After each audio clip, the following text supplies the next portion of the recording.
There's good news tonight about the soldiers wounded this week at Fort Hood. 10 have been released from the hospital and returned to duty. The 6 still being treated are all improving. 3 who were in critical condition have been upgraded to fair. Late today, the Army announced a memorial service next Wednesday for the 3 who died. Sergeant First Class Daniel Ferguson of Tampa, Florida, Sergeant Timothy Owens of Effingham, Illinois, and Staff Sergeant Carlos Lozani of Puerto Rico.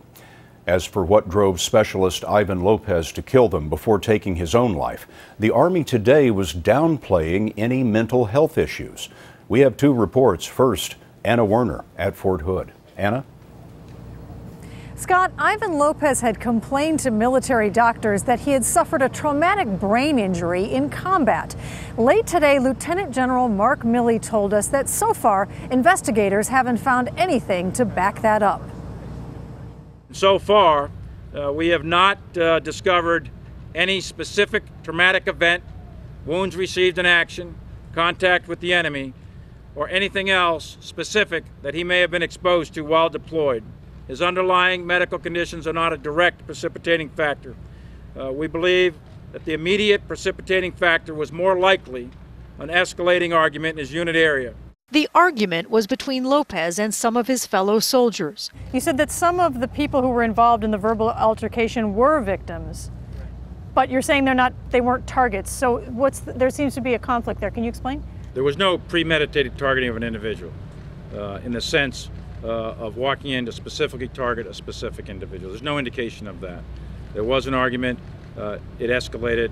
All 3 of the deceased were described as dedicated soldiers. 38-year-old Carlos Lozani joined the military when he was 18 and was set to retire from the Army later this year. Tony Monero was a family friend. He had a real zest for life, and he's just a good guy, you know, give you the shirt off his back kind of guy.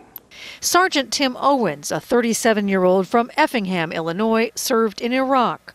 39-year-old Sergeant Daniel Ferguson was from Mulberry, Florida. His fiancée and fellow soldier Kristen Haley told our Tampa station WTSP by phone Ferguson saved a room full of people by holding a door shut to prevent Lopez from entering. He held that door shut because there's no locks.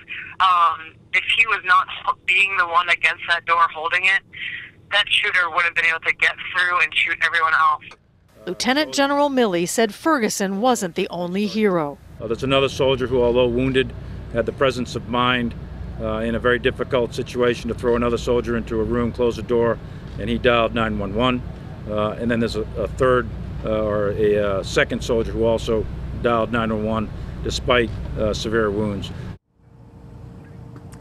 Lopez's father, Ivan Lopez Sr., gave a statement today asking for prayers for the affected families. But Scott, he said his son could not have been in his right mind because, as he put it, his son was not like that. Anna Werner at Fort Hood for us tonight. Anna, thank you very much.